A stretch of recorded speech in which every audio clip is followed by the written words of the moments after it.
Hello friends, welcome to my YouTube channel Tanveer learning zone. आज हम सहायक शिक्षा विकास पदाधिकारी के सेट 3 को करेंगे। हम रूपमनी टेस्ट सीरीज़ को कवर कर रहे हैं। हमने अभी तक सेट 1 और सेट 2 को कवर किया। आपने देखा कि हम एक्सप्लेनेशन को बहुत ही इनरिच्ड वे में कवर कर रहे हैं और पॉइंटर्स में कवर कर रहे हैं ताकि इसको समझना और याद करना आसान हो। सेट 3 में हमने मैप को भी इंक्लूड किया है। ज्योग्राफी के क्वेश्चंस में जहाँ भी मैप पॉसिबल है वहाँ हमने मैप के साथ इसको सॉल्व किया है। तो वीडियो को लास्ट तक ज़रूर देखिएगा, ये आपके लिए काफ़ी हेल्पफुल होगा रिवीजन में। बिना डिले किए आज के सेट को स्टार्ट करते हैं। सेट 3 रुक्मणी प्रकाशन। आज के पहले क्वेश्चन को देखते हैं। किसी दूरबीन के अभिदृश्यक लेंस का द्वारक यानी कि अपर्चर बढ़ाने पर उसकी विभेदन क्षमता यानी कि रिजॉल्विंग पावर घट जाती है। इसका रीजन दिया है, विभेदन क्षमता अभिदृश्यक लेंस के व्यास के समानुपाती होता है। पहले इसके एक्सप्लेनेशन को देख लेते हैं, फिर इसके सॉल्यूशंस को देखेंगे। पहले रिजॉल्विंग पावर को समझते हैं। जो विभेदन क्षमता होती है वो किसी दूरबीन या सूक्ष्मदर्शी का वह क्षमता है जिससे वह दो बहुत पास पास स्थित वस्तुओं को अलग अलग दिखा सके। रिजॉल्विंग पावर का फॉर्मूला है 1/एंगुलर सेपरेशन। जो थीटा है हमारा वो एंगुलर सेपरेशन को दिखाता है। ये दो वस्तुओं के बीच की कोणीय दूरी है। हमें याद रखना है कि यदि जो हमारा एंगुलर सेपरेशन होगा वो कम होगा तो जो वस्तुएं होंगी वो स्पष्ट दिखाई देंगी और रिजॉल्विंग पावर अधिक होगा। एपर्चर को समझते हैं, छिद्र व्यास को। इसको जो बढ़ाते हैं तो इसमें प्रकाश अधिक प्रवेश करता है और जो डिफ्रैक्शन होता है वो कम होता है। अपर्चर छिद्र व्यास के बढ़ने से जो हमारा थीटा होता है एंगुलर सेपरेशन वो घटता है और रिजॉल्विंग पावर बढ़ता है। तो हमें अगर एक बात में याद रखना चाहे तो अगर लार्ज अपर्चर हो और स्मॉल थीटा हो यानी कि एंगुलर सेपरेशन, तो जो रिजॉल्विंग पावर होगा वो होगा हाई। अब हम स्टेटमेंट और रीजन को देखते हैं। हमारा जो स्टेटमेंट था, किसी दूरबीन के अभिदृश्यक लेंस का द्वारक बढ़ाने पर उसका विभेदन क्षमता घट जाती है। अभी हमने देखा कि अपर्चर के बढ़ाने पर जो उसका रिजॉल्विंग पावर होता है वो बढ़ता है, तो ये स्टेटमेंट गलत हो गया। विभेदन क्षमता अभिदृश्यक लेंस के व्यास के समानुपाती होता है, ये स्टेटमेंट सही है। सो हमारा जो करेक्ट ऑप्शन हो जाएगा वो होगा ए असत्य है लेकिन आर सत्य है, डी। फ्रेंड्स, इसे हम ऐसे एक्सप्लेनेशन के साथ कवर करते चलेंगे ताकि इसके ऑप्शंस को समझना आसान हो और हम इसे आसानी से याद कर सकें। सेकंड क्वेश्चन को देखते हैं। फोटोन के गुणों के संबंध में निम्नलिखित में से कौन सा कथन गलत है। पहले हम फोटोन को समझ लेते हैं, इसके कैरेक्टरिस्टिक्स गुणों को देख लेते हैं, फिर इसके ऑप्शंस को देखेंगे। फोटोन प्रकाश का एक कण है यानी कि क्वांटम ऑफ लाइट है जो ऊर्जा वहन करता है। हम जानते हैं कि जो फोटोन होता है उसमें एनर्जी होती है। यह तरंग और कण यानी कि वेव और पार्टिकल दोनों की तरह बिहेव करता है। ये कई बार पूछा गया है कि फोटोन के नेचर के बारे में, तो ये वेव और पार्टिकल दोनों को प्रदर्शित करता है।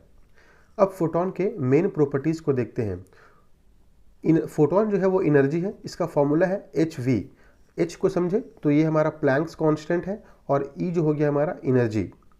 v जो है यहाँ पे फ्रीक्वेंसी को दिखाता है, तो हमें याद रखना है कि जो एनर्जी होती है वह फ्रीक्वेंसी के समानुपाती होता है।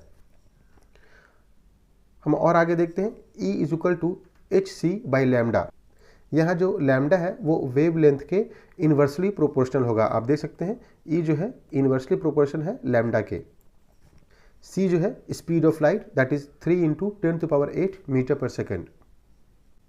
यानी कि हमने देखा कि E जो था वो प्रोपोर्शनल था आवर्ती के, फ्रीक्वेंसी के। जैसे जैसे आवर्ती बढ़ती है फोटोन की ऊर्जा भी बढ़ती है। हमें फोटोन में ये भी जानना है कि जो इसका रेस्ट मास होता है, विराम द्रव्यमान, वो 0 होता है, लेकिन इसमें जो मोमेंटम होता है वो होता है, यानी कि इसमें गति मात्रक होता है।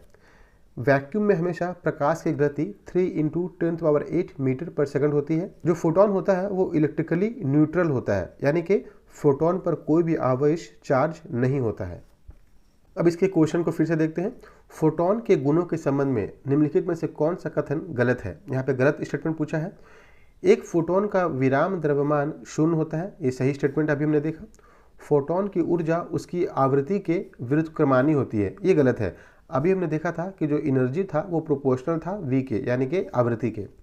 सभी फोटोन निर्वात में समान गति प्रकाश की गति से चलते हैं। अभी हमने देखा था 3 × 10⁸ मीटर पर सेकंड, ये भी स्टेटमेंट सही है। फोटोन विद्युत रूप से उदासीन होते हैं, ये भी हमने देखा कि ये सही स्टेटमेंट है। तो यहाँ पर जो गलत स्टेटमेंट हो गया वो हो गया बी। ये आवृत्ति के व्युत्क्रमानुपाती नहीं होता है, समानुपाती होता है। नेक्स्ट क्वेश्चन है श्यानता विस्कोसिटी के संबंध में। ऑप्शंस है गैसों की श्यानता तापमान बढ़ने पर घटती है, द्रवों की श्यानता यानी कि विस्कोसिटी तापमान बढ़ने पर घटती है, श्यानता ठोसों का एक गुण है, श्यानता बल की विमाएं ऊर्जा के समान होती हैं। विस्कोसिटी को डिटेल में देखते हैं। विस्कोसिटी जो श्यानता होती है वो किसी द्रव या गैस में प्रवाह के आंतरिक घर्षण की माप है, यानी कि वो कितना रेजिस्ट कर रही है मोशन को, वो विस्कोसिटी कहलाती है। यह उस बल को दर्शाती है जो एक परत को दूसरी परत के ऊपर फिसलने से रोकता है, यानी कि ये रोकने वाला गुण है। अब हम इसके रिलेशन को देखते हैं जो क्वेश्चन पूछा गया है। फॉर लिक्विड्स तरल के लिए अगर देखें तो तापमान बढ़ने से जो अणुओं की गति होती है यानी कि मोलिकुलर मोशन वो बढ़ जाता है और आपसी आकर्षण यानी कि कोहेसिव फोर्स कम हो जाता है। इसका मतलब हुआ कि जो द्रवों की श्यानता है वो तापमान बढ़ने पर घटती है, क्योंकि हमने देखा कि जो कोहेसिव फोर्स है वो कम हो रहा है। गैसों के लिए देखें तो टकराने की आवृत्ति बढ़ जाती है, यानी कि जो मोमेंटम ट्रांसफ़र है वो अधिक होता है। इसका मतलब ये हुआ कि जो गैसों की श्यानता है वो तापमान बढ़ने पर बढ़ती है। विस्कोसिटी है वो लिक्विड और गैस इनके गुण होते हैं, ठोस के नहीं होते हैं। तो यहाँ पे हमारा सही स्टेटमेंट जो हुआ वो हुआ बी, द्रवों की श्यानता तापमान बढ़ने पर घटती है। नेक्स्ट क्वेश्चन है, यहाँ पे नियम दिया हुआ है और ये हमें मिलान करना है संबंधित सिद्धांत से, संरक्षण के सिद्धांत से। जो किरचॉफ का नियम है वो हो जाएगा हमारा आवेश संरक्षण, जो किरचॉफ का लूप नियम होगा वो होगा ऊर्जा संरक्षण से, जो लेंस का नियम है ये भी होगा हमारा ऊर्जा संरक्षण से, और जो न्यूटन का द्वितीय नियम है वो होगा हमारा रैखिक संवेग संरक्षण से। सो हमारा करेक्ट ऑप्शन है ए। नेक्स्ट क्वेश्चन को देखते हैं। प्रोजेक्टाइल मोशन यानी कि प्रक्षेप्त गति में उच्चतम बिंदु पर क्या सत्य है? इसका जो करेक्ट ऑप्शन होगा वो होगा वेव का ऊर्ध्वाधर घटक शून्य होता है।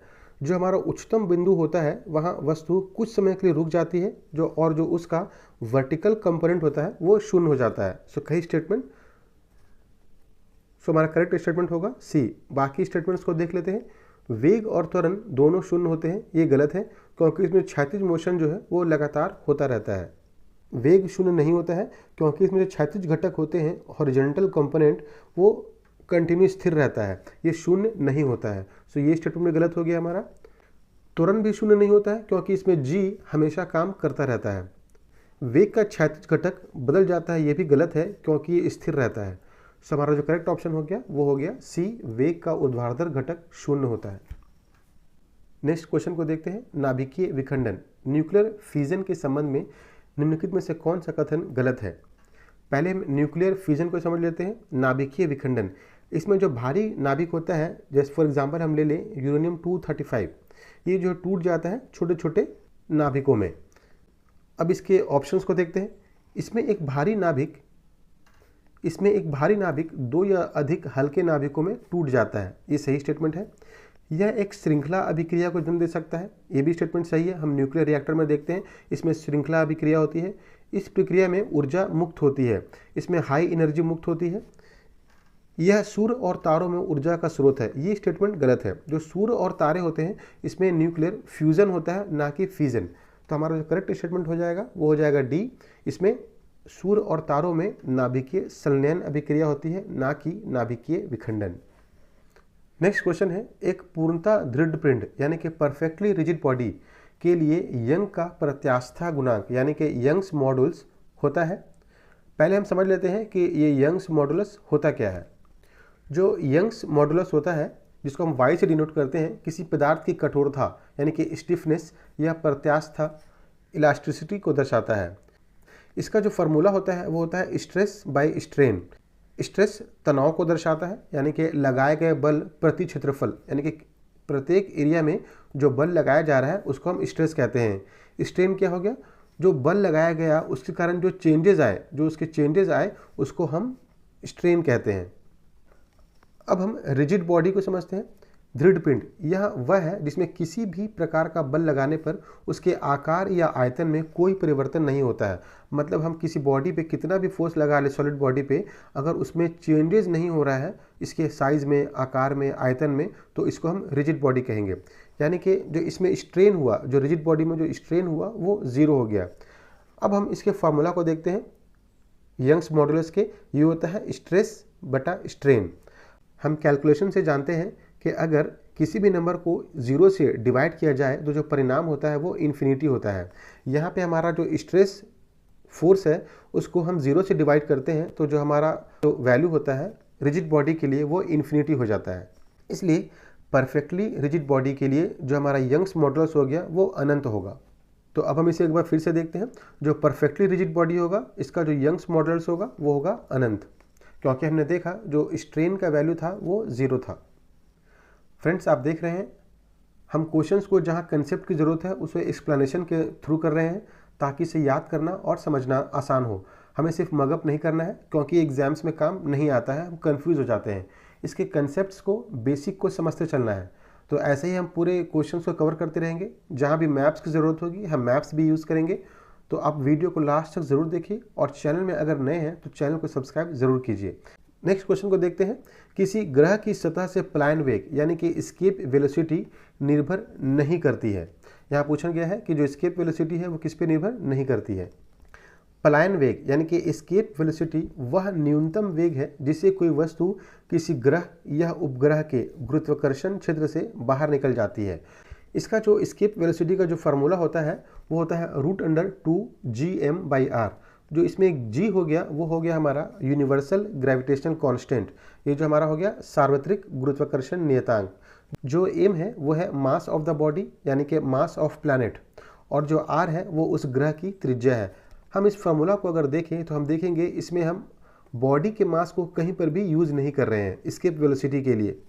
तो हमारा क्वेश्चन था किसी ग्रह के सतह से पलायन वेग यानी कि एस्केप वेलोसिटी निर्भर नहीं करती है। तो इसके ऑप्शंस को देखते हैं। ग्रह के द्रव्यमान पे अभी हमने देखा जो एस्केप वेलोसिटी है वो √2gm/r हुआ। ग्रह के द्रव्यमान पे डिपेंड करती है, ग्रह की त्रिज्या पे भी डिपेंड करती है, प्रक्षेपित वस्तु के द्रव्यमान पर नहीं। ये वस्तु के मास पर, प्रोजेक्टाइल के मास पर डिपेंड नहीं करती है।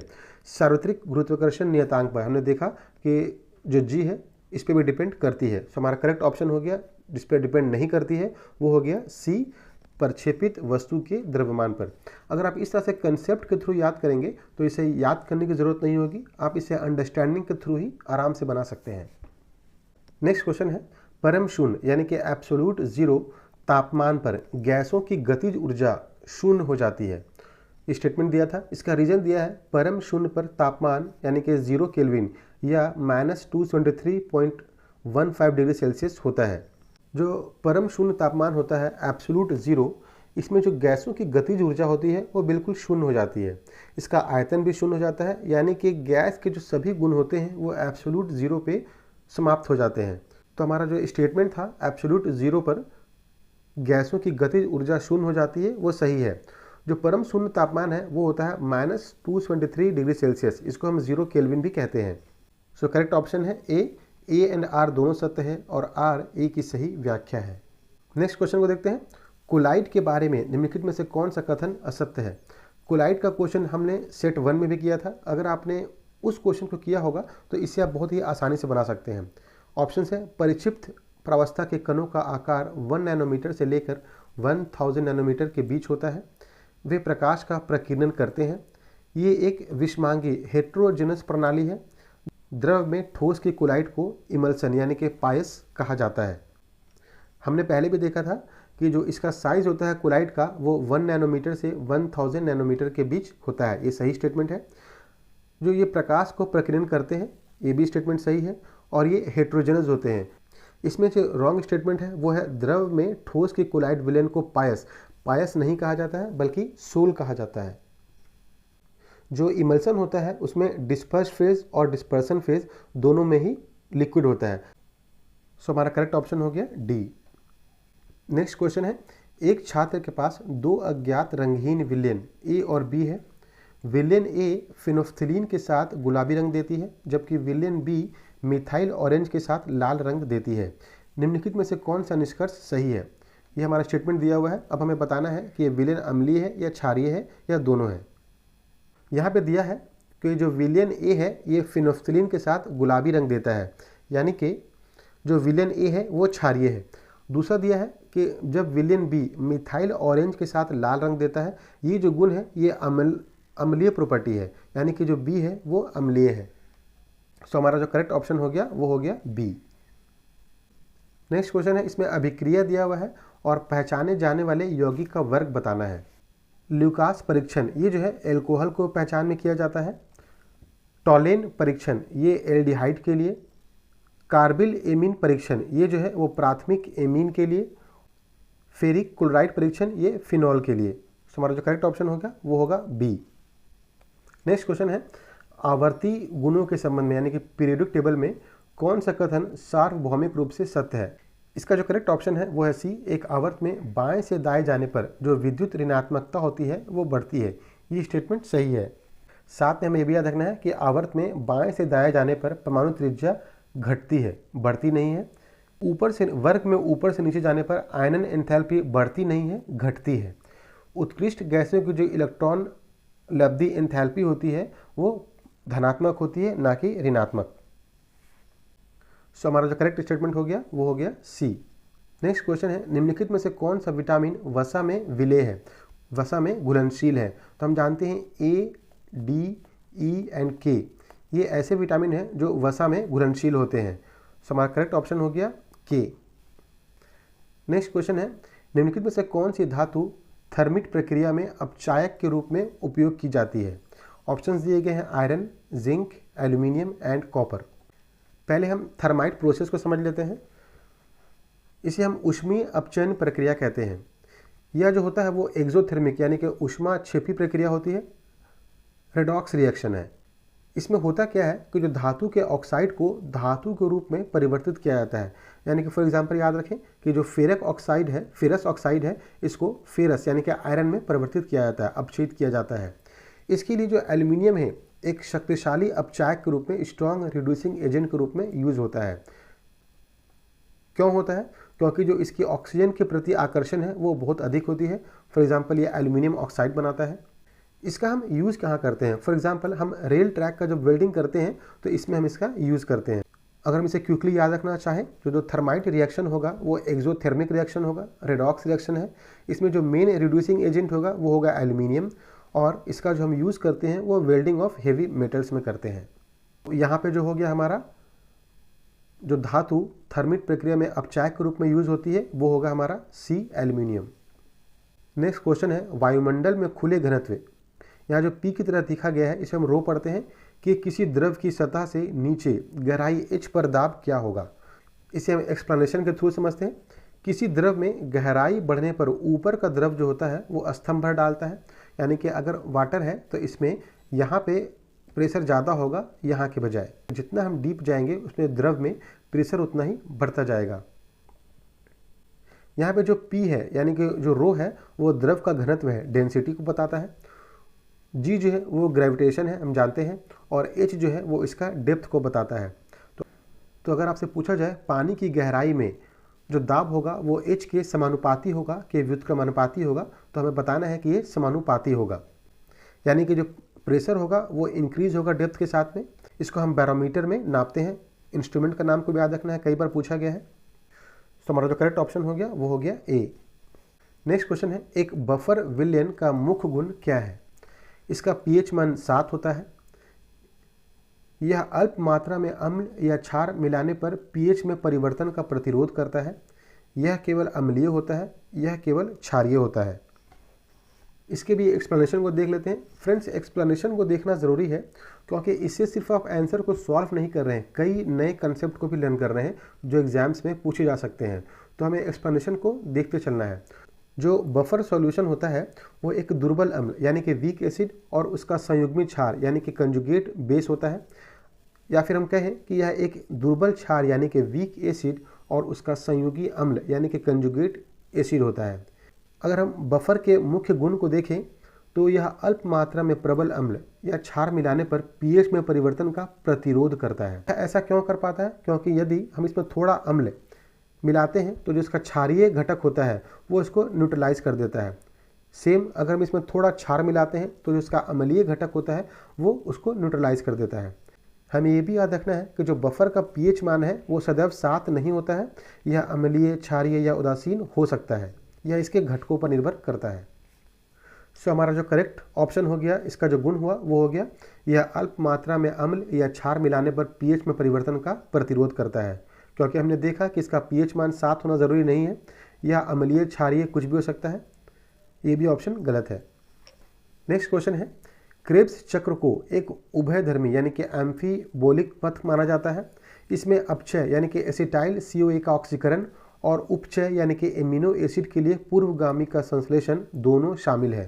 पहले इसके एक्सप्लेनेशन को समझ लेते हैं, फिर इसके ऑप्शंस को देखेंगे। जो एम्फीबोलिक पाथवे होता है, उभयधर्मी पथ, इसमें टूटना यानी कि कैटाबोलिक और बनना एनाबोलिक दोनों प्रक्रिया होती है। तो हमें याद रखना है कि जो एम्फीबोलिक प्रक्रिया होती है उभयधर्मी, इसमें टूटना और बनना दोनों होता है। अब हम क्रेब्स साइकिल को देखते हैं, जिसे हम साइट्रिक एसिड साइकिल भी कहते हैं। ये जो है मेनली कैटाबोलिक यानी कि टूटने वाली प्रक्रिया है, क्योंकि इसमें एसिटाइल CoA का ऑक्सीकरण होता है और ऊर्जा जो बनती है वो ATP, NADH, FADH2 के रूप में बनती है, यानी कि टूटकर ऊर्जा का निर्माण होता है। इसमें एनाबोलिक रिएक्शन भी होता है, क्योंकि इसमें एमिनो एसिड फैटी एसिड का संश्लेषण होता है। तो हमने देखा कि जो क्रेब्स साइकिल है वो कैटाबोलिक प्रक्रिया भी है और एनाबोलिक प्रक्रिया भी है, यानी कि जो क्रेब्स साइकिल है वो एम्फीबोलिक पाथवे है। तो हमारा जो एजर्सन था कि ये एक एम्फीबायोटिक पथ है वो सही है, साथ में इसमें अपचय भी होता है। तो हमारा जो करेक्ट ऑप्शन हो गया वो हो गया ए और आर दोनों सत्य है और आर ए की सही व्याख्या है।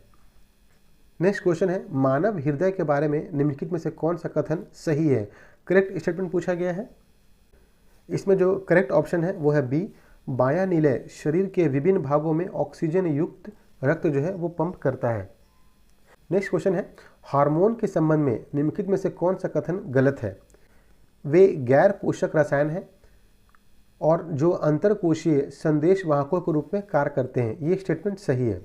वे अंतःस्रावी ग्रंथियों द्वारा बहुत कम मात्रा में उत्पन्न होते हैं, ये भी सही है। इंसुलिन एक स्टेरॉयड हार्मोन है, ये गलत है। इंसुलिन एक स्टेरॉयड हार्मोन नहीं है, इंसुलिन एक पेप्टाइड हार्मोन है। हमें याद रखना है कि जो इंसुलिन है वो एक पेप्टाइड हार्मोन है। हार्मोन लक्ष्य अंगों पर स्थित विशिष्ट प्रोटीन से जुड़ते हैं जिन्हें हार्मोन ग्राही कहा जाता है, ये भी स्टेटमेंट सही है। तो हमारा जो गलत स्टेटमेंट हो गया वो हो गया सी। नेक्स्ट क्वेश्चन को देखते हैं। इसमें रोग दिया गया है और इसका जो कारण है, कारक जीव है, उससे हमें मिलान करना है। मलेरिया जो हो गया प्लाज्मोडियम प्रोटोजोआ से, फाइलेरिया जो हो गया वो हो गया वुचेरिया, टाइफाइड ये हमारा हो गया साल्मोनेला, और जो हमारा न्यूमोनिया हो गया वो हो गया हमारा स्ट्रेप्टोकोकस। तो हमारा जो करेक्ट ऑप्शन हो गया वो हो गया सी। नेक्स्ट क्वेश्चन है, जीन विनिमय यानी कि क्रॉसिंग ओवर की प्रक्रिया का सही वर्णन कौन सा कथन करता है? पहले हम क्रॉसिंग ओवर को समझ लेते हैं, फिर इसके ऑप्शंस को देखेंगे। यह एक ऐसी प्रक्रिया है जिसमें प्रोफेज 1 यानी कि मियोसिस 1 के दौरान समजात गुणसूत्रों होमोजेनस क्रोमोसोम्स के नॉन सिस्टर क्रोमेटाइड्स के अनुवांशिक पदार्थ का आदान प्रदान होता है। इसके हम स्टेज को देखें तो यह मियोसिस के दौरान प्रोफेज 1 के चरण में होता है। इसमें एक इम्पॉर्टेंट टर्म याद रखना है हमें, चियाज़मा। चियाज़मा क्या है? तो जो क्रॉसिंग ओवर होता है वहाँ एक्स आकार का स्ट्रक्चर बनता है जिसे हम चियाज़मा कहते हैं। ये क्वेश्चन पूछा गया है कि जो क्रॉसिंग ओवर होता है इसमें जो एक्स आकार बनता है उस संरचना को क्या कहते हैं? तो हमें याद रखना है कि चियाज़मा कहते हैं। अब इसके ऑप्शंस को देखते हैं। यह समसूत्री विभाजन की पूर्वावस्था है। अभी हमने देखा कि यह अर्धसूत्री विभाजन की पूर्वावस्था है। यह समजात गुणसूत्रों के बीच गैर संतति अर्धसूत्रों यानी कि नॉन सिस्टर क्रोमेटाइड्स के बीच खंडों का आदान प्रदान करता है। अभी हमने देखा था ये स्टेटमेंट सही है। इसमें अनुवांशिक पुनर्संयोजन नहीं होता है, अभी हमने देखा था होता है। यह अर्धसूत्री विभाजन 2 के दौरान होता है, अभी हमने देखा था कि ये अर्धसूत्री विभाजन 1 के दौरान होता है। तो ये भी स्टेटमेंट गलत हो गया। हमारा जो करेक्ट स्टेटमेंट है वो है बी। नेक्स्ट क्वेश्चन है, डार्विन के प्राकृतिक चयन के सिद्धांत के बारे में गलत कथन को पहचानिए। पहले हम इसके डार्विन थ्योरी को समझ लेते हैं, फिर इसके ऑप्शंस को देखेंगे। जो Darwin theory of natural selection है, जिसे हम चार्ल्स डार्विन का सिद्धांत कहते हैं, इन्होंने कहा कि प्रकृति उन जीवों का चयन करती है जो अपने पर्यावरण के अनुसार बेहतर अनुकूलित यानी कि एडेप्टेड होते हैं। ऐसे जीव जीवित रहते हैं और प्रजनन करते हैं, जिससे उनके गुण आगे की पीढ़ियों में पहुंचते हैं। इस सिद्धांत को हम सर्वाइवल ऑफ द फिटेस्ट भी कहते हैं, डार्विन के सिद्धांत को। डार्विन के सिद्धांत के अगर हम मुख्य पॉइंट्स को देखें तो यह भिन्नता का अस्तित्व यानी कि वेरिएशन को बताता है। किसी भी आबादी में जीवों के बीच कुछ आनुवांशिक भिन्नताएं होती हैं, ये डार्विन कहते हैं। अस्तित्व के संबंध यानी कि स्ट्रगल ऑफ एग्जिस्टेंस, इन्होंने कहा कि सीमित संसाधनों के कारण जीवों के बीच प्रतिस्पर्धा होती है, ये भी डार्विन ने कहा। इन्होंने कहा कि जो जीव वातावरण के अनुकूल होते हैं वे जीवित रहते हैं और अपनी संतान छोड़ते हैं, यानी कि सर्वाइवल ऑफ द फिटेस्ट की भी इन्होंने बात कही। इन्होंने नेचुरल सिलेक्शन यानी कि ऐसे जीवों के गुण आगे बढ़ते हैं, ये भी इन्होंने डार्विन ने कहा। अब इसके ऑप्शंस को देखते हैं। एक समष्टि के भीतर विभिन्नताएं होती हैं, अभी हमने देखा, डार्विन ने कहा। सभी प्रजातियां प्रजनन की अपार क्षमता रखती हैं, ये भी डार्विन ने कहा। जो व्यक्ति सबसे योग्य होता है वो जीवित रहते हैं और प्रजनन करते हैं, ये भी डार्विन ने कहा। जो लास्ट हमारा ऑप्शन है, अर्जित लक्षण अगली पीढ़ी को विरासत में मिलती है, ये स्टेटमेंट गलत है। जो अर्जित लक्षण होते हैं, एक्वायर्ड गुण, ये अगली पीढ़ी तक नहीं जाते हैं। फॉर एग्जांपल, अगर हम जिम में जाके अपने शरीर को बनाते हैं, बढ़ाते हैं, तो ये हमारा अगली पीढ़ी तक नहीं जाता। तो ये जो अर्जित लक्षण हो गया वो विरासत में नहीं जाएगा। तो हमारा जो करेक्ट ऑप्शन हो गया वो हो गया डी। नेक्स्ट क्वेश्चन है, निम्नलिखित में से कौन सा अंग लसिकानु यानी कि लिम्फोसाइट्स के परिपक्वन और विभेदन के लिए सूक्ष्म वातावरण प्रदान करता है? पहले हम इसको एक्सप्लेनेशन के थ्रू समझ लेते हैं ताकि इसको सॉल्व करना आसान हो। हमें सिर्फ मगअप याद नहीं करना है, हमें इसके कंसेप्ट को समझना है, क्योंकि अगर आपको कंसेप्ट पता है तो उससे रिलेटेड कोई भी क्वेश्चन हो आप उसको आसानी से बना सकते हैं। तो फ्रेंड्स, एक्सप्लेनेशन को ज़रूर देखते चलिए और उसको समझते चलिए। जो लिम्फोसाइट्स है यानी कि लसिकानु श्वेत रक्त कणिकाओं यानी कि WBC का एक प्रकार है। आपको समझ में आ गया कि जो लिम्फोसाइट्स है वो WBC का एक प्रकार है, जो शरीर को क्या प्रदान करता है, तो इम्यूनिटी प्रदान करता है, प्रतिरक्षा प्रदान करती है। इसके जो मुख्य घटक होते हैं अगर हम देखें तो बी लसिकानु यानी कि बी लिम्फोसाइट, ये अस्थि मज्जा यानी कि बोन मैरो में बनते हैं और वहीं परिपक्व होते हैं। अगर पूछा जाए कि बी लिम्फोसाइट्स कहाँ बनता है तो बोन मैरो में, और कहाँ परिपक्व होता है तो बोन मैरो में। ये एंटीबॉडीज़ बनाते हैं और ह्यूमरल इम्यूनिटी प्रदान करते हैं। अब दूसरा देखते हैं टी लसिकानु को। टी लिम्फोसाइट्स ये अस्थि मज्जा में बनते हैं बी लिम्फोसाइट्स की तरह ही, लेकिन जो इसका परिपक्वन होता है वो थाइमस ग्लैंड में होता है, ना कि बोन मैरो में। तो हमें डिफरेंस को याद रखना है कि जो टी लसिकानु है, टी लिम्फोसाइट्स, इनका परिपक्वन कहाँ होता है तो थाइमस ग्लैंड में होता है। ये सेल मेडिएटेड इम्यूनिटी में कार्य करते हैं। तो जो हमारा क्वेश्चन था, निम्नलिखित में से कौन सा अंग लिम्फोसाइट्स के परिपक्वन और विभेदन के लिए सूक्ष्म वातावरण प्रदान करता है? तो हमने देखा अभी अस्थि मज्जा और थाइमस दोनों जो है सूक्ष्म वातावरण प्रदान करते हैं। तो हमारा ए जो होगा वो करेक्ट ऑप्शन होगा।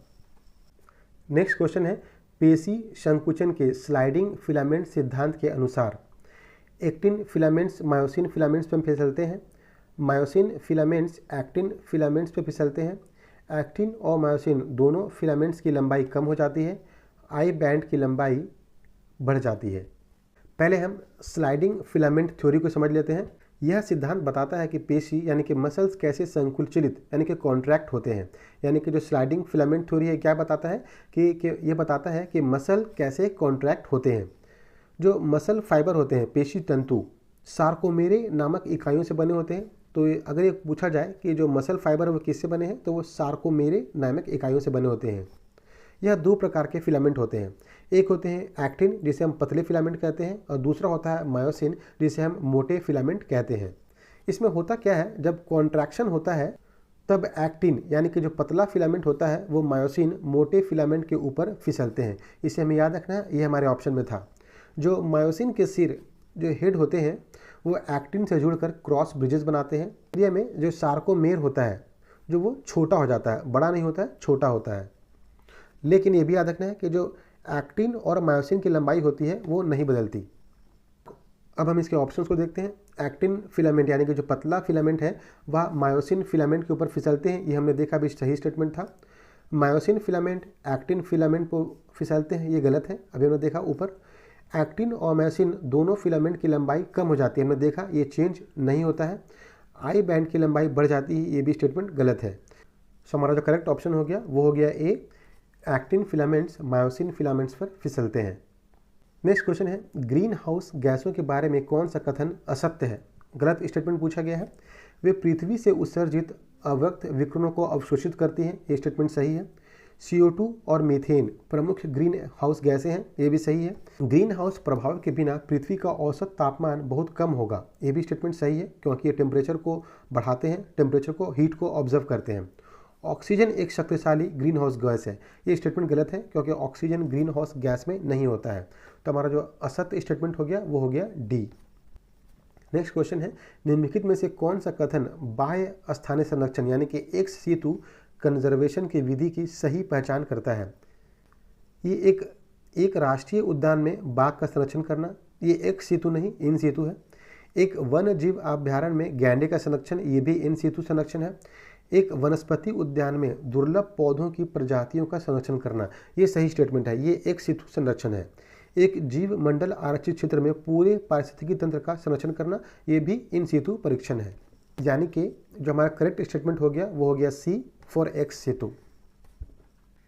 नेक्स्ट क्वेश्चन है, हमें फूड चेन को मैच करना है, पोषकीय स्तर दिया हुआ है और उसके उदाहरण दिए हुए हैं। जो उत्पादक हो गया वो हो गया हमारा घास, जो प्राथमिक उपभोक्ता हो गया वो हो गया हमारा टिड्डा, और जो द्वितीय उपभोक्ता हो गया वो हो गया हमारा मेढक, और जो अपघटक है वो हो गया हमारा जीवाणु। सो हमारा जो करेक्ट ऑप्शन होगा वो होगा सी। नेक्स्ट क्वेश्चन को देखते हैं, अमाशय का पीएच सामान्यतः बहुत अम्लीय 1.5 to 3.5 होता है। जो अम्ल होते हैं उसका जो पीएच वैल्यू होता है वो <7 होता है, ये हमें याद रखना है। यह अम्लता किसके लिए महत्वपूर्ण है? ऑप्शंस दिए गए हैं, लार एमाइलाइज की क्रिया के लिए, पेप्सिन एंजाइम की सक्रियता और प्रोटीन पाचन के लिए, वसा के इमल्सीकरण के लिए, और कार्बोहाइड्रेट के पूर्ण पाचन के लिए। अमाशय का पीएच अम्लीय होता है, ये जो मेन काम है इसका वो है पेप्सिन एंजाइम की सक्रियता और प्रोटीन पाचन के लिए। नेक्स्ट क्वेश्चन है, फिशिंग किस प्रकार का साइबर हमला है? पहले तो हमें याद रखना है कि जो फिशिंग टर्म है वो साइबर क्राइम से रिलेटेड है। इसका जो करेक्ट ऑप्शन होगा वो होगा बी। यह उपयोगकर्ता नाम, पासवर्ड और क्रेडिट कार्ड विवरण जैसी संवेदनशील जानकारी प्राप्त करने के लिए एक धोखाधड़ी का प्रयास है। तो हमारा जो फिशिंग हो गया वो उसका करेक्ट ऑप्शन हो गया बी। नेक्स्ट क्वेश्चन को देखते हैं, भारतीय खाद्य सुरक्षा एवं मानक प्राधिकरण food sample survey authority of India का प्रमुख किसे नियुक्त किया गया है? तो ये नियुक्त किया गया हमारे रजित पुनहानी को। नेक्स्ट क्वेश्चन है, भारत की पहली स्वदेशी निर्मित चिप का नाम क्या है? तो इसका नाम है विक्रम। नेक्स्ट क्वेश्चन है, नॉर्थ ईस्ट यूनाइटेड ने 134वें डूरंड कप 2025 का खिताब किसे हराकर जीता? तो ये जीता है डायमंड हार्बर FC को हराकर। नेक्स्ट क्वेश्चन है, बिहार में कहाँ तकनीकी वस्त्र और विकसित भारत पर 2 दिवसीय राष्ट्रीय शिखर सम्मेलन का आयोजन किया गया? तो ये किया गया है पटना में। नेक्स्ट क्वेश्चन है, भारत आधिकारिक तौर पर किस देश को पीछे छोड़कर विश्व का तीसरा सबसे बड़ा सौर ऊर्जा उत्पादक देश बन गया है? तो ये इन्होंने भारत ने जापान को पीछे छोड़ दिया है। नेक्स्ट क्वेश्चन है, 22 अगस्त 2025 को भारत के प्रधानमंत्री नरेंद्र मोदी ने बिहार के गया जी में लगभग कितने करोड़ रुपए मूल्य के विकास परियोजनाओं का शुभारंभ एवं शिलान्यास किया? तो ये किया 13,000 करोड़ रुपए। नेक्स्ट क्वेश्चन है, राष्ट्रीय अंतरिक्ष दिवस कब मनाया जाता है? तो ये मनाया जाता है 23 अगस्त को। हमें ये भी याद रखना है कि इस दिवस को मनाने का जो उद्देश्य है वो चंद्रयान 3 मिशन की सफलता को स्मरण करना है। वर्ष 2025 का जो थीम है वो है आर्यभट्ट से गगनयान, प्राचीन ज्ञान से अनंत संभावनाएं। ये हमारे राष्ट्रीय अंतरिक्ष दिवस का जो थीम था वो था। नेक्स्ट क्वेश्चन है, भारतीय सेना ने किस राज्य में समन्वय शक्ति अभ्यास 2025 प्रारंभ किया? तो ये असम के तिनसुकिया में प्रारंभ किया गया। नेक्स्ट क्वेश्चन है, भारत सरकार ने promotion and regulation app of online gaming bill 2025 के अनुसार किस प्रकार की गेमिंग पर पूर्णतः बैन लगा दिया है? तो ये रियल मनी गेमिंग जो है इस पर पूर्णतः बैन लगा दिया गया है। नेक्स्ट क्वेश्चन है, भारत का 22वां भारतीय प्रबंधन संस्थान यानी कि IIM किस राज्य में स्थापित किया गया? तो ये स्थापित किया गया है असम में, असम के गुवाहाटी में। नेक्स्ट क्वेश्चन है, भारतीय अंतरिक्ष अनुसंधान संगठन इसरो ने अंतरिक्ष प्रयोगशाला किस राज्य में शुरू की? तो ये शुरू की गई है अरुणाचल प्रदेश में। नेक्स्ट क्वेश्चन है, 2025 तक भारत और किस देश के बीच अभ्यास स्लिनेक्स 2025 का आयोजन किया गया? तो ये श्रीलंका एंड इंडिया, नेम में ही इसमें छिपा हुआ था, तो ये श्रीलंका के साथ आयोजन किया गया। नेक्स्ट क्वेश्चन है, मणिपुर के वर्तमान राज्यपाल अजय कुमार भल्ला को किस राज्य का अतिरिक्त प्रभार सौंपा गया है? तो ये सौंपा गया है नागालैंड का अतिरिक्त प्रभार। आपको कमेंट बॉक्स में बताना है कि कौन सा आर्टिकल राज्यपाल की नियुक्ति से संबंधित है, ये आपको कमेंट बॉक्स में बताना है। भारत के 89वें ग्रैंड मास्टर कौन बने हैं? तो ये बने हैं हमारे रोहित कृष्णा। नेक्स्ट क्वेश्चन है 15 अगस्त 2025 को जो 79वां स्वतंत्रता दिवस मनाया गया, इसका थीम क्या था? इसका थीम था नया भारत। हमें यहाँ पे ये भी याद रखना है कि जो 2025 में जो स्वतंत्रता दिवस मनाया गया वो कौन सी वर्षगांठ थी? तो 79वीं वर्षगांठ थी। नेक्स्ट क्वेश्चन है 1932 में पूना पैक्ट के बाद हरिजन सेवक संघ की स्थापना हुई, इसके प्रथम अध्यक्ष कौन थे? तो ये थे हमारे घनश्याम दास बिड़ला।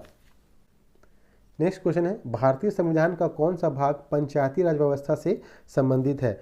तो ये भाग 9 है, और जो भाग 9A है ये म्यूनसिपालिटी से रिलेटेड है।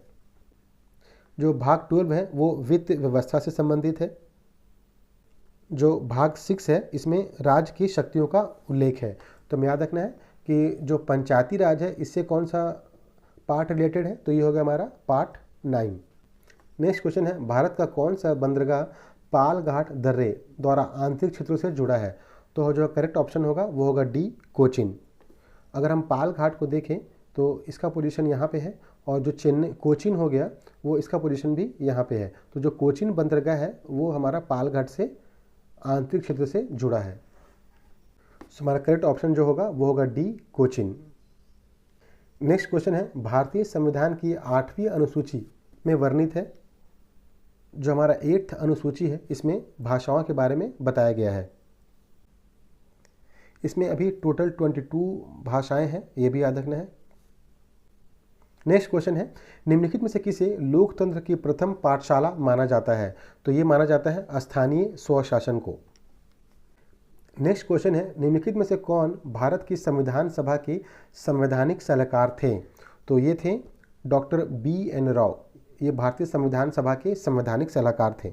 नेक्स्ट क्वेश्चन है वर्धा में सत्याग्रह आश्रम को किसने स्थापित किया? तो ये स्थापित किया था महात्मा गांधी ने।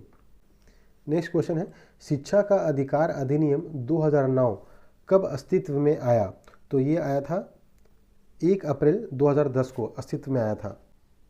इसके कॉन्स्टिट्यूशनल अमेंडमेंट को भी याद रखना है। 86 कॉन्स्टिट्यूशनल अमेंडमेंट जो है ये रिलेटेड है राइट टू एजुकेशन से, यानी कि शिक्षा के अधिकार से। नेक्स्ट क्वेश्चन है निम्नलिखित में से कौन सा एक सही सुमेलित नहीं है? The guilty man of Indian partition, ये जो है अबुल कलाम की से सुमेलित नहीं है बल्कि राम मनोहर लोहिया से सुमेलित है। तो हमारा ए जो होगा वो करेक्ट ऑप्शन होगा। BR अम्बेडकर मूक नायक सही है। लाला लाजपत राय अनहैप्पी इंडिया ये भी सही है। वैलेंटाइन शिरोल इंडियन अनरेस्ट ये भी सही है। इंडिया विंस फ्रीडम ये अबुल कलाम से संबंधित है, यानी कि जो हमारा करेक्ट ऑप्शन हो गया, जो हमारा रॉन्ग पूछा गया था वो हो गया ए। नेक्स्ट क्वेश्चन है निम्नलिखित में से कौन सा शब्द संविधान की प्रस्तावना में नहीं है? बंधुत्व, व्यक्ति की गरिमा और न्याय ये प्रस्तावना में सम्मिलित हैं, जबकि संघीय जो है ये प्रस्तावना में सम्मिलित नहीं है। तो हमारा करेक्ट ऑप्शन जो होगा वो होगा सी। यह हमें पुस्तक को बुक से मैचिंग करना है। लैला मजनू अमीर खुसरो, अकबर नामा अबुल फजल, बादशाह नामा अब्दुल हामिद एंड तहकीक हिंद अल बेरिनू कई बार पूछा गया है, इंपॉर्टेंट है। नेक्स्ट क्वेश्चन है प्रत्येक वर्ष विश्व रेड क्रॉस और रेड क्रिसेंट दिवस मनाया जाता है, ये तो कब मनाया जाता है? तो ये 8 मई को मनाया जाता है। जो रेड क्रॉस की स्थापना हुई थी वो 1863 में हुई थी, इसके ईयर्स को भी याद रखना है। नेक्स्ट क्वेश्चन है निम्नलिखित में से कौन सी नदी फतुहा के पास गंगा में मिल जाती है? तो ये पुनपुन नदी है जो फतुहा के पास गंगा में मिलती है। आपको कमेंट बॉक्स में बताना है कि जो सोन नदी है वो कहाँ से निकलती है और गंगा में कहाँ पे मिलती है। फ्रेंड्स, आपको कमेंट बॉक्स में ऐड करने को कहा जाता है क्योंकि इससे आप भी एक्टिव रहेंगे और मैं भी मोटिवेट होऊंगा कि आप हमारे क्वेश्चंस और एक्सप्लेनेशन में इंटरेस्ट ले रहे हैं। तो कमेंट बॉक्स में अपने आंसर को ऐड करना मत भूलिएगा। नेक्स्ट क्वेश्चन है निम्नलिखित नगरों में से कौन सा नगर तमिलनाडु का मैनचेस्टर कहा जाता है? तो ये कहा जाता है कोयम्बटूर को। और इम्पॉर्टेंट निक नेम्स को जान लेते हैं। मुंबई को कॉटन पोलिस ऑफ इंडिया कहा जाता है। अहमदाबाद को मैनचेस्टर ऑफ इंडिया और बोस्टन ऑफ द ईस्ट ये भी कहा जाता है। कोयम्बटूर को अभी हमने देखा Manchester of the south India कहा जाता है और कानपुर को Manchester of the north India कहा जाता है। इन सारे से क्वेश्चंस निक नेम से पूछे जाते हैं। सो तमिलनाडु का जो मैनचेस्टर हो गया वो हो गया हमारा कोयम्बटूर। नेक्स्ट क्वेश्चन है, निम्नलिखित में से कौन सा प्रदेश कपास की खेती के लिए अत्यंत उपयुक्त है? तो ये हो गया हमारा दक्कन ट्रैप। हम जानते हैं जो कपास की खेती होती है वो काली मिट्टी में होती है और दक्कन ट्रैप में वो पाया जाता है। नेक्स्ट क्वेश्चन है, बहुउद्देशीय नदी परियोजना के संबंध में निम्नलिखित में से कौन सा कथन सत्य नहीं है? इसे बाढ़ को नियंत्रित करने और अतिरिक्त पानी को पानी की कमी वाले क्षेत्रों में छोड़ने के लिए विकसित किया जाता है, ये सही है। यह नहर सिंचाई के विकास और जल विद्युत उत्पादन के लिए एक एकीकृत योजना है, ये भी सही है। जलाशयों का निर्माण जल भंडारण और जलीय कृषि के विकास के लिए किया जाता है, ये स्टेटमेंट गलत है। ये बहुउद्देशीय परियोजना से संबंधित नहीं रखता है। नेक्स्ट क्वेश्चन है न्यायिक पुनरावलोकन यानी कि जुडिशियल रिव्यू का आंशिक निरस्तीकरण सिद्धांत भारतीय संविधान के किस अनुच्छेद से संबंधित है? तो ये हमारा आर्टिकल 13 से संबंधित है। नेक्स्ट क्वेश्चन है, एनसीईआरटी की स्थापना किस वर्ष में हुई थी? ये हुई थी 1961 में। इसका जो मुख्य उद्देश्य है भारत में शिक्षा के क्षेत्र में सुधार करना है। नेक्स्ट क्वेश्चन है, स्वयं का पूर्ण रूप क्या है? तो ये है study webs of active learning for young aspiring minds. A is the correct option. तो स्वयं जो है वो सेल्फ एजुकेशन के लिए बहुत ही अच्छा प्लेटफॉर्म है। नेक्स्ट क्वेश्चन है, निम्नलिखित में से कौन से देश यूक्रेन के साथ अपनी सीमाएं साझा करते हैं? तो हम देख सकते हैं यूक्रेन जो है वो Belarus, Poland, Slovakia, Hungary, Romania, Moldova, Russia के साथ बॉर्डर लगाता है। साथ में ये ब्लैक सी और सी ऑफ एजोव के साथ भी बॉर्डर लगाता है। यानी कि जो यूक्रेन है वो मोल्दोवा, रोमानिया, बेलारूस और स्लोवाकिया इन सब के साथ बॉर्डर लगाता है। नेक्स्ट क्वेश्चन है, भारत में बुनियादी ढांचे के विकास के लिए मुख्य रूप से जिम्मेदार क्षेत्र क्या है? तो ये हो जाएगा लोक निर्माण। लोक निर्माण क्षेत्र में सड़क, पुल, बांध, भवन जो सभी बेसिक इंफ्रास्ट्रक्चर होते हैं वो आते हैं। तो जो करेक्ट ऑप्शन हो जाएगा वो हो जाएगा सी। नेक्स्ट क्वेश्चन है, निम्नलिखित में से भारतीय वरीयता क्रम में सबसे नीचे कौन आता है? तो सबसे नीचे आते हैं वो है भारत के मुख्य न्यायाधीश। इनके क्रम को थोड़ा देख लेते हैं। सबसे ऊपर राष्ट्रपति, देन उपराष्ट्रपति, देन प्रधानमंत्री, राज्यों के राज्यपाल अपने राज्यों में, भूतपूर्व राष्ट्रपति, साथ में उप प्रधानमंत्री, भारत के मुख्य न्यायाधीश तथा लोकसभा अध्यक्ष। यानी कि जो सबसे नीचे पायदान में है इसमें वो है भारत के मुख्य न्यायाधीश। नेक्स्ट क्वेश्चन है, भारतीय राष्ट्रीय आंदोलन के दौरान बदरुद्दीन तैयब जी का कौन सा योगदान प्रमुख रूप से जाना जाता है? तो ये जाने जाते हैं पहले मुस्लिम अध्यक्ष के रूप में। यानी कि ये भारतीय राष्ट्रीय कांग्रेस के प्रथम मुस्लिम अध्यक्ष थे और इन्होंने हिंदू मुस्लिम एकता के लिए सक्रिय रूप से काम किया था।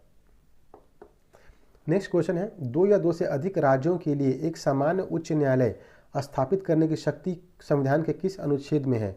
तो ये है आर्टिकल 231 में, यानी कि अनुच्छेद 231 में।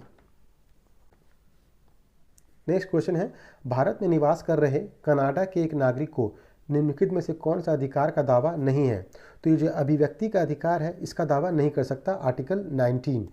हम देख लेते हैं कि जो भारतीय नागरिक हैं केवल भारतीय नागरिक को आर्टिकल 15, 16, 19, 29 एंड 30 ये अधिकार सिर्फ भारतीय नागरिकों को हैं। लेकिन जो विदेशी नागरिक हैं उनको भी कौन से अधिकार प्राप्त हैं?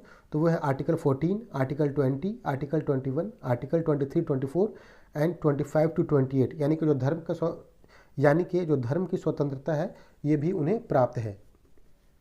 नेक्स्ट क्वेश्चन है, निम्नलिखित में से किस घटना ने भारतीय राष्ट्रीय कांग्रेस द्वारा असहयोग आंदोलन का औपचारिक शुरुआत किया? तो ये था कांग्रेस का नागपुर अधिवेशन 1920। नेक्स्ट क्वेश्चन है, भारतीय इतिहास के संबंध में निम्नलिखित कथनों पर विचार कीजिए।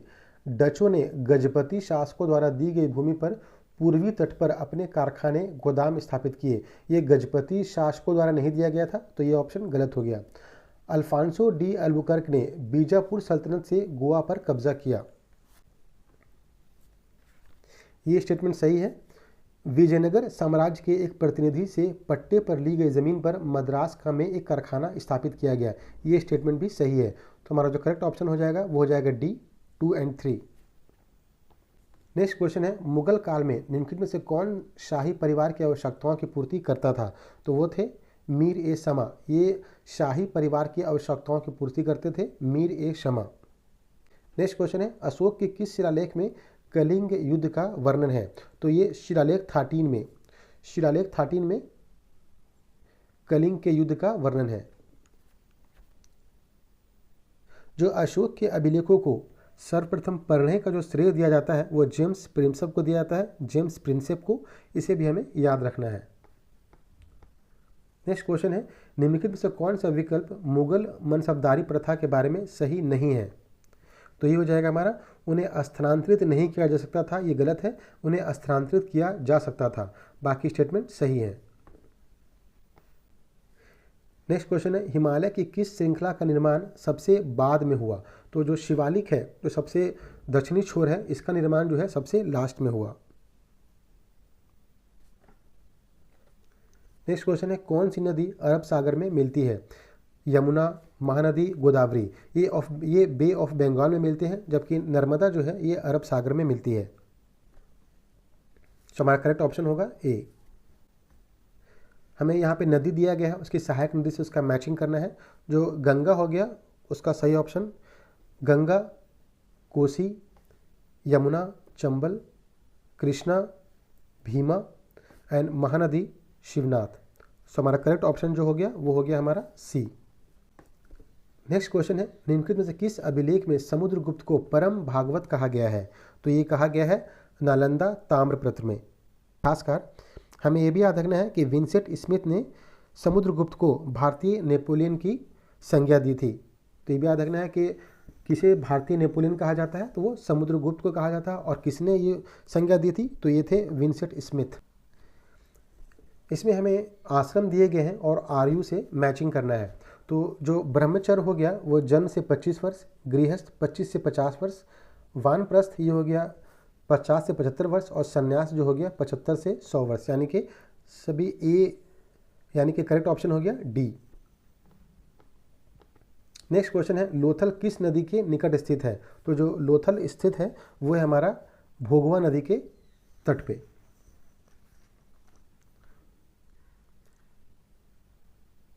लोथल जो था एक बंदरगाह था, ये भी हमें याद रखना है कि ये लोथल जो है गुजरात में एक बंदरगाह था सिंधु नदी सभ्यता में। नेक्स्ट क्वेश्चन है, जातक पवित्र ग्रंथ है? तो ये है बौद्धों का, जो जातक, जो बौद्धों के पवित्र ग्रंथ को हम लोग जातक कहते हैं। अगर बौद्धों के पवित्रम ग्रंथ को पूछा जाए तो वो है त्रिपिटक। और अगर जैन धर्म के साहित्य पुस्तकों को पूछा जाए तो वो होगा हमारा आगम। इन सारे टर्म्स को याद रखना है।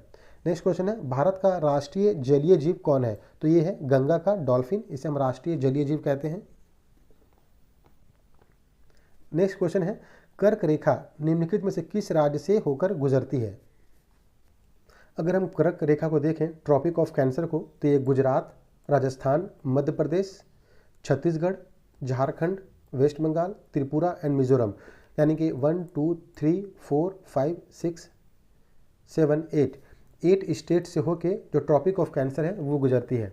इसे याद रखना है, गुजरात, राजस्थान, मध्य प्रदेश, छत्तीसगढ़, झारखंड, वेस्ट बंगाल, त्रिपुरा एंड मिजोरम। सो जो हमारा करेक्ट ऑप्शन होगा, अभी हमने मैप में देखा, झारखंड, मध्य प्रदेश, त्रिपुरा एंड मिजोरम इससे होकर गुजरती है। नेक्स्ट क्वेश्चन है, मंत्री परिषद के संबंध में कौन सा कथन सही है?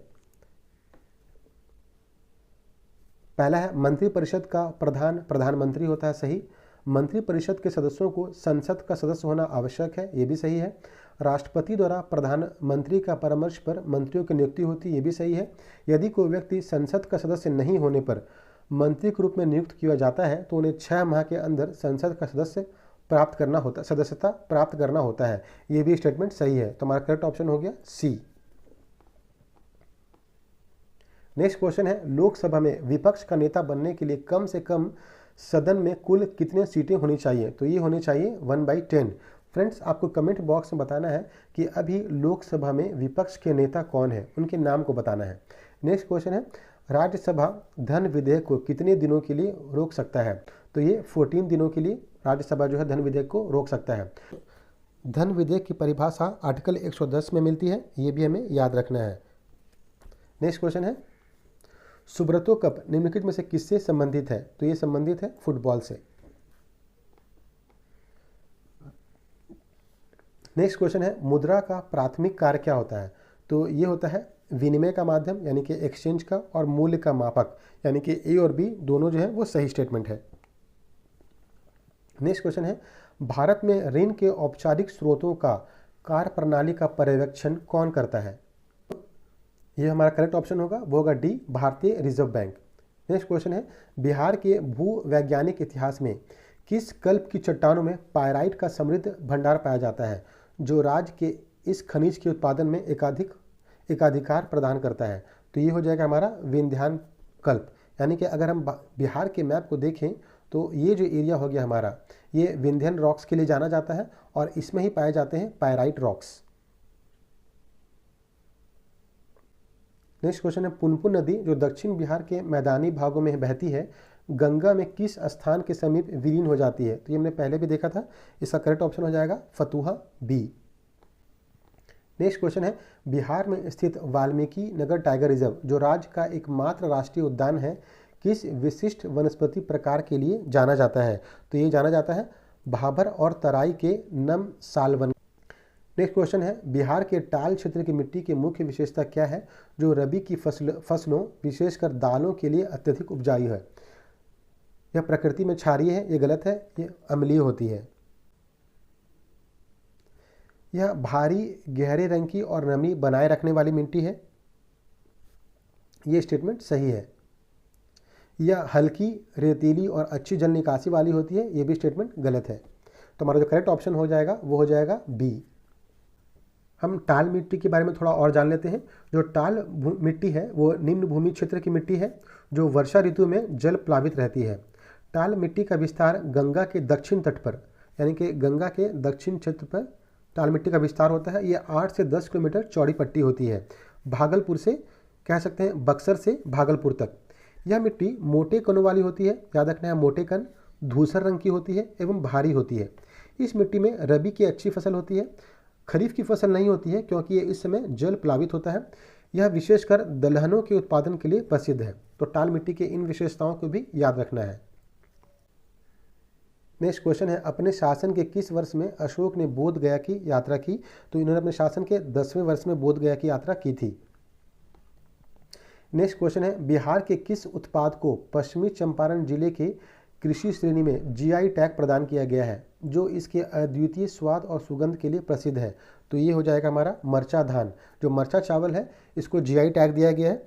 मरचा चावल के साथ साथ हमें याद रखना है कि मंजूषा कला, सुजनी कढ़ाई, सिक्की घास, भागलपुरी रेशम, मधुबनी पेंटिंग, इन सबको भी जीआई टैग बिहार से मिला है। नेक्स्ट क्वेश्चन है, बिहार में स्थापित की जा रही ग्रीनफील्ड इथेनॉल उत्पादन इकाइयों का प्राथमिक कच्चा माल क्या है? तो ये जो है ये है मक्का और टूटे चावल। बिहार ने 2021 में अपनी इथेनॉल उत्पादन प्रोत्साहन नीति शुरू की थी और बिहार जो है इथेनॉल का हब बनना चाहता है। तो हमारा करेक्ट ऑप्शन जो है वो है बी, मक्का और टूटे चावल।